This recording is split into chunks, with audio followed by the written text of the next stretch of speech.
నమస్తే, welcome to RTV. నేను సచిన్. ఒక దేశం ఇంటర్నల్గా ఇష్యూస్ అంటే లోపల అంతర్గత కుమ్ములాటలు, ఇంకో పక్క శత్రువుల దాడులు. ఒకప్పుడు దేశం పశ్చిమాసియాను శాసించిన గొంతుగా మారింది, కానీ ఇప్పుడు మూగబోయింది. ఇప్పటికీ మీకు అర్థమైపోయి ఉంటుంది ఎవరి గురించి మాట్లాడుకుంటున్నామో. క్లుప్తంగా చెప్పాలంటే అర్థం కాకపోయి ఉంటే ఆ దేశం పేరే ఇరాన్. 6 వారాల క్రితం ఆయతుల్లా అలీ ఖమేనీ మరణం ఆ దేశాన్ని అనాథన చేసింది. ఆయన వారసుడిగా వచ్చిన ముజ్తబా ఖమేనీ ఎక్కడున్నారో ఎవరికీ తెలియదు. ఆయన గొంతు వినబడదు, ఆయన రూపం కనిపించదు. కేవలం ఆర్టిఫిషియల్ ఇంటెలిజెన్స్ను ఉపయోగించిన వీడియోలు, సోషల్ మీడియా పోస్టులు మాత్రమే దర్శనమిస్తూ ఉన్నాయి. ఇది ఆయన గురించి క్లుప్తంగా మాట్లాడుకున్న మాట. అది ఫిబ్రవరి 28. ఆ రోజు ఇరాన్ మీద అమెరికా దాడి చేస్తుంది. అమెరికా కావచ్చు, ఇజ్రాయెల్ సంయుక్త దాడుల మీద మాట్లాడుకుంటాయి. అయితే ఈ దాడుల్లో ఆయన గాయపడ్డారు అని చెప్పి కొందరు అంటూ ఉంటే, లేదు ప్రాణభయంతో అండర్ గ్రౌండ్లోకి వెళ్ళిపోయారని చెప్పి ఇంకొంతమంది అంటూ ఉన్నారు. మొత్తానికి ఇరాన్ ప్రభుత్వంలో ఇప్పుడు Islamic Revolutionary Guard Corps IRGC పెత్తనం పెరిగిపోయింది. దేశ నిర్ణయాలు అక్కడ ప్రభుత్వం చేతిలో లేవు. తుపాకీ పట్టిన సైన్యం చేతిలోకి వెళ్ళిపోయింది. తుపాకీ పట్టిన సైన్యం అంటే IRGC వాళ్ళ చేతిలోకి వెళ్ళిపోయింది. దేశం అణుబాంబుల అంచునుంది. ప్రజలు భయం గుప్పిట్లో ఉన్నారు. కానీ డైరెక్షన్స్ ఇవ్వాల్సిన నాయకుడు మాత్రం నీడలా మిగిలిపోయాడు. ఇరాన్ పరిస్థితి ఆపరేషన్ సక్సెస్ అయింది, కానీ పేషెంట్ మరణించాడు అన్నట్లుగా తయారైంది. అసలు ఇరాన్ సుప్రీం లీడర్ బతికే ఉన్నాడా, లేకపోతే IRGC చేతిలో బందీ అయ్యాడా? చర్చలు ఎందుకు ఫెయిల్ అవుతున్నాయి? ఇరాన్ లోపల జరుగుతున్న ఆ రక్తపాత రాజకీయాలేంటి? ఈరోజు ఈ వీడియోలో డీటెయిల్గా తెలుసుకుందాం. పాకిస్తాన్లో అమెరికా ఇరాన్ కాల్పుల విరమణ చర్చలు ఫెయిల్ అయ్యాయి. దీనికి కారణం ఇరాన్ ఇంటర్నల్ ఇష్యూస్.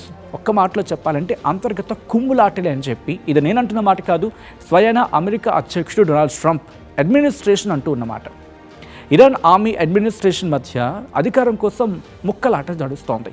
అంటే నేనంటే నేను, నా నేనేమంటే నా నేనేమని చెప్పి వాళ్ళిద్దరి మధ్య ఇష్యూస్ నడుస్తాయనేది అమెరికా చెప్తున్నమాట. యుద్ధంలో అమెరికాకు గట్టి పోటీ ఇస్తోంది IRGC. ఆ దేశంలో అంటే ఇరాన్లో రోజుకి IRGC మీద క్రేజ్ పెరిగిపోతూ ఉంది. అధ్యక్షుడు మసూద్ పెజెష్కియాన్ను IRGC పూర్తిగా పక్కన పెట్టేసిందని చెప్పి ఇంటర్నేషనల్ మీడియా కోట్ చేస్తోంది. చివరికి ఇంటెలిజెన్స్ మంత్రిని నియమించే అధికారం కూడా అధ్యక్షుడికి లేకుండా పోయిందనేది నేషనల్ మీడియా కాదు, ఇంకా ఇంటర్నేషనల్ మీడియా కోట్ చేస్తున్నమాట. అయితే ముజ్తబా ఖమేనీ చుట్టూ ఒక భద్రతా వలయాన్ని ఏర్పాటు చేసి ప్రభుత్వ అధికారులు కూడా ఆయన్ను కలిసే అవకాశం ఇవ్వకుండా IRGC చక్రం తిప్పుతోందంటోంది ఇంటర్నేషనల్ మీడియా. అమెరికాతో చర్చల్లో కూడా పార్లమెంట్ స్పీకర్ మహమ్మద్ బగీర్ గలీబాఫ్ కావచ్చు, విదేశాంగ మంత్రి అబ్బాస్ అరాక్చి, వీళ్ళిద్దరూ కూడా IRGC ఆమోదం లేకుండా నిర్ణయాలు తీసుకోలేకపోయారు అనేది వినిపించమాట. IRGC కమాండర్ అహ్మద్ వాహిదీ ఇప్పుడు సుప్రీం లీడర్ ముజ్తబా ఖమేనీతో కలిసి సైనిక రాజకీయ నిర్ణయాలు తీసుకుంటున్నట్లు అమెరికా నిఘా వర్గాలు చెబుతూ ఉన్నాయి. America Iran piece talks fail అవ్వడానికి రీజన్ ఇరాన్ లీడర్షిప్లో ఉన్న అస్పష్టత. డొనాల్డ్ ట్రంప్ యంత్రాంగం ప్రకారం ఇరాన్ ప్రతినిధులకు నిర్ణయాలు తీసుకునే అధికారం లేదు. అణుబాంబుల తయారీకి దగ్గరగా ఉన్న 440 కిలోల యురేనియం నిల్వలపై ఏం చేయాలో ఇరాన్ నేతలకు క్లారిటీ లేదు.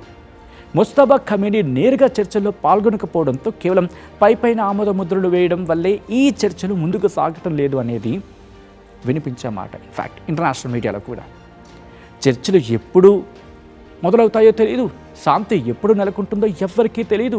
నాయకత్వం లేని దేశం అయిపోయింది. అధికారం కోసం పాకులాడే సైన్యం మధ్య ఇరాన్ సామాన్య ప్రజలు నలిగిపోతూ ఉన్నారు. ఇన్ని సినారియోస్ మధ్య ఇక ముజ్తబా ఖమేనీ బయటకు వస్తే ఈ చిక్కుముడి వీడుతుంది. మరి అలాంటి టైంలో ఆయన బయటకు వస్తాడా, లేక ఇరాన్ ఇంకో పెద్ద అంతర్యుద్ధంలోకి కూరుకుపోతుందా అనేది వేచి చూడాల్సిందే. మీరేమనుకుంటున్నారు? కామెంట్ చేసే ప్రయత్నం చేయండి.